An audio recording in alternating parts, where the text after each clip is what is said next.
وأي ركن أعظم من الله سبحانه تبارك وتعالى. لذلك تخيلوا هذه الكلمة، نحن الآن كمسلمين نعيش في هذا الزمن، تخيلوا بأننا بدون القرآن وبدون سنة النبي صلى الله عليه وسلم، تخيلوا بأننا بدون سيرة. وأنا دائما أركز على هذه الكلمة، أن السيرة النبوية هي أيضا هوية. السيرة النبوية هوية، وإذا أردت أن تبحثي عن هويتك فابحثي عنها في سيرة النبي عليه الصلاة والسلام. ومن ضيعت السيرة فقد ضيعت هويتها. طيب الآن كيف نتعامل مع أحداث السيرة؟ أنا الآن لدي حالة الإسراء والمعراج، كيف أتعامل معها؟ هل فقط أجلس ليلة وعلى اللف وأناشيد وهذا جزء من إحياء، لكن أنا لا أتفق مع هذا؟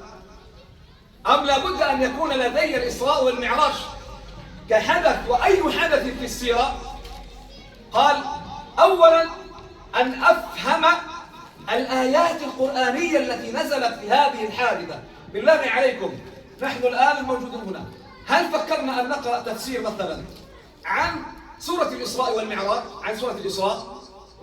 الآيات التي تلتها الطالبة الحافظة محمرات جزاها الله خير وإياكم تبدأ بقولها سبحان الذي أسرى بعبده ليلا من المسجد الحرام إلى المسجد الأقصى. هل فكرت إحدى الطالبات أن تنشئ ولو كتيب مثل هذا 10 ورقات فتقدمه للمدير المعهد فتقول له يا أستاذ تفضل هذا بحث لي عن الإسراء والمعراج في هذه الآيات، ثم بعد ذلك بعد فترة سيكون لديك كتاب؟ هل فكرنا أن نقرأ الآيات والمفسرين وأقوال المفسرين؟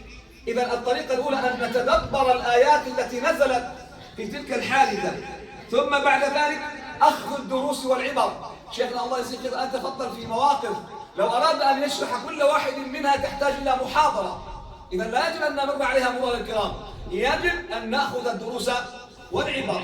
أما ثالثا أين دوري وما ارتباطي بهذا الحدث؟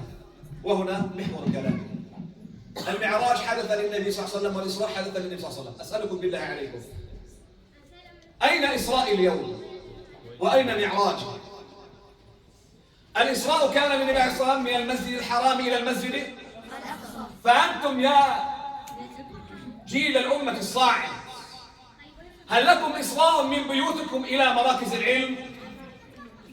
إن كان كذلك فهنيئا لكم.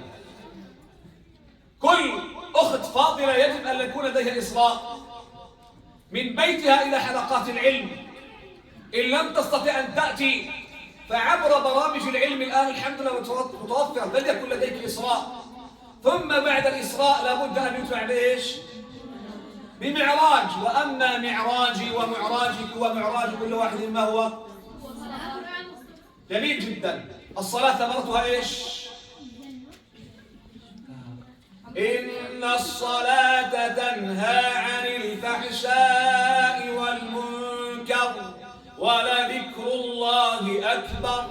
ربطها أهل العلم قال المعراج الحقيقي للإنسان بالوحدة يجب أن يكون لديها معراج اليوم، هو أن نرتقي بأخلاقنا.